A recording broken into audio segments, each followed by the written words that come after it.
ওরা মনে করেছে আমরা বোধহয় একেবারে বাস ঝাড়ের মধ্যে থাকি। আরে ভাই, আমাদের এই দেশে শতকরা 100% স্যানিটেশন সিস্টেম, অত্যন্ত ডেভেলপ স্যানিটেশন সিস্টেম। কেউ বাস ঝাড়ে যায় না, কেউ রেল লাইনের ধারে টয়লেট সারে না। আর আপনি কলকাতা থেকে দিল্লি যাবেন, আপনি রেল লাইনের ধারে দেখবেন কি অদ্ভুত ব্যাপার। জাতীয়তাবাদী শক্তির এই তিনটি বাহিনী, এরা রাজনৈতিক সংগঠন, আমি বাহিনী বললাম কারণ তাদের বুকের মধ্যে এখন যে আগুন জ্বলছে, এই আগুন দ্রোহে, এই আগুন আগ্রাসনের বিরুদ্ধে প্রতিরোধের, এই আগুন শুধু দুই হাতের বড় ভয় নয়, এই আগুন এই দুই হাতে হয়তো একদিন অস্ত্র নিয়ে আবার স্বাধীনতা, আবার পতাকা, আবার ভূখণ্ডকে রক্ষা করতে হবে। নানা অপপ্রচার আর অপতথ্য দিয়ে ভাসিয়ে দেওয়ার চেষ্টা করছে, কিন্তু লাভ কি তাতে? কলকাতার নিউ মার্কেট বন্ধ, কলকাতার ডিপার্টমেন্টাল স্টোর বন্ধ, কলকাতার হাসপাতালে রুগী নাই, ক্লিনিক গুলো বন্ধ, তাতে আপনাদের আনন্দ হতে পারে। আমাদের এখানে কোনো ধরনের ভ্রুক্ষেপ নেই। ভারতে যায় মানুষ চিকিৎসা করার জন্য, টুকটাক কেনাকাটার জন্য। এটাই কারণে যে একটি বড় দেশ, একটা ট্যুরিজম হয়, একটা বেড়ানোর সুযোগ থাকে। বাংলাদেশে আপনারা মনে করেছেন এখানে হাসপাতাল নেই? আপনারা যে সমস্ত জায়গা থেকে পড়াশোনা করেছেন, বিশেষ করে চিকিৎসা বিদ্যায় ইউরোপ, আমেরিকা, আমাদের চিকিৎসকরাও তো সেখান থেকে পড়ে আসছে। FRCS, MRCP, সেই গ্লাসগো, লন্ডন, আমেরিকা, অস্ট্রেলিয়া, বিভিন্ন জায়গা থেকে তারা পড়ে আসছে। তো চিকিৎসার তো আমাদের কোনো অভাব নেই। আমাদের মেডিকেল কলেজ অসংখ্য, সরকারি এবং বেসরকারি মিলিয়ে। ওরা মনে করেছে আমরা বোধহয় একেবারে বাস ঝাড়ের মধ্যে থাকি। আরে ভাই, আমাদের এই দেশে শতকরা 100% স্যানিটেশন সিস্টেম, অত্যন্ত ডেভেলপ স্যানিটেশন সিস্টেম। কেউ বাস ঝাড়ে যায় না, কেউ রেল লাইনের ধারে টয়লেট সারে না। আর আপনি কলকাতা থেকে দিল্লি যাবেন, আপনি রেল লাইনের ধারে দেখবেন কি অদ্ভুত ব্যাপার। যে দেশের মাত্র 60% স্যানিটেশন সিস্টেমটা কিছুটা ডেভেলপ, 40% কোনো স্যানিটেশনই নাই, উন্মুক্ত প্রান্তর ছাড়া আপনার কোনো ব্যবস্থা নেই। তো তারা কিসের অহংকার করে? ওরা আসলে ভয়ঙ্কর রকমের সম্প্রদায়। ঘৃণা ছাড়া, অন্যের প্রতি অসূয়া ছাড়া, ভিন্ন ধর্মের প্রতি তারা প্রতিহিংসা দেখানো ছাড়া ওদের আর রাজনীতি নেই।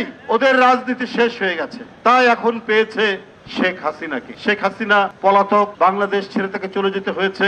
একমাত্র দিল্লির আশীর্বাদে 15-16 বছর তাকে টিকে থাকতে হয়েছে। উনি ভোট ধ্বংস করেছেন, উনি ভোটারদেরকে ঘরের মধ্যে ঢুকিয়ে রেখেছিলেন, উনি নির্বাচন শেষ করে দিয়েছেন, নির্বাচন কমিশন ধ্বংস করেছেন, করে 15 বছর টিকেছিলেন। তো আপনারা যদি গণতান্ত্রিক রাষ্ট্র হন, আপনারা যদি সেকুলার রাষ্ট্র হন, আপনার নিজের দেশের জনগণ ভোট দিতে পারে, ইচ্ছামতো সরকার পরিবর্তন করতে পারে, কিন্তু বাংলাদেশে যাকে আপনারা সমর্থন করেন, সেই শেখ হাসিনা বাংলাদেশের মানুষকে বন্দী এবং কৃতদাস করে রেখেছিল, তাকে আপনারা সমর্থন করেন। তারপরে কি আপনারা বাংলাদেশের মানুষকে পছন্দ করেন না? আপনারা বাংলাদেশের সার্বভৌমত্বকে আপনারা শ্রদ্ধা করেন না?